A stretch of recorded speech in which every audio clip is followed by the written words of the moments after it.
Questa è la storia di Palazzo Papafava. Ci troviamo a Padova. Il palazzo, progettato dall'architetto Giovan Battista Novello e commissionato dal conte Giambattista Trento, viene costruito a partire dal 1761. Nella primavera del 1804, con la morte del conte Decio Trento, i suoi due nipoti Alessandro e Francesco Papafava dei Carraresi desiderano acquistare il palazzo, che però per un malinteso era già stato venduto ai conti Vigo d'Arzere. Nel 1806 le famiglie riescono a trovare un accordo e il palazzo passa ai Papafava. Subito i due fratelli si consultano con Gian Antonio Selva per la ristrutturazione, realizzata poi personalmente da Alessandro, che era anche lui un architetto. Nel novembre 1817 Francesco Papafava si sposa con una nobildonna romana. Per loro Alessandro realizza nell'ala meridionale del palazzo un appartamento decorato e arredato secondo la moda dell'epoca in stile neoclassico. Nel corso della prima guerra mondiale il palazzo diventa un luogo privilegiato per seguire l'andamento della guerra, punto di sosta o di passaggio da o per il fronte per militari, politici e intellettuali. Ospiterà anche un comando francese. Dal 1915 la vedova di Francesco Papafava, Maria, dirige nel salone principale del palazzo un laboratorio tessile, nel quale decine di volontari riusciranno a confezionare più di 30.000 divise. La famiglia si impegna anche in ambito civile e sanitario, e dopo la disfatta di Caporetto presta allo Stato l'equivalente in lire di circa 5 milioni di euro di oggi.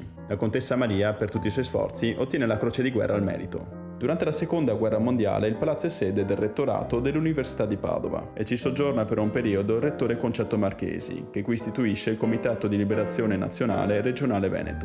Nel 1943 però il palazzo venne requisito dalle forze fedeli al regime, che qui ci posizionano il Ministero della Cultura Popolare. Oggi il palazzo è ancora della famiglia Papafava e si può scoprire tramite visite guidate organizzate nel mio caso da Veneto Segreto.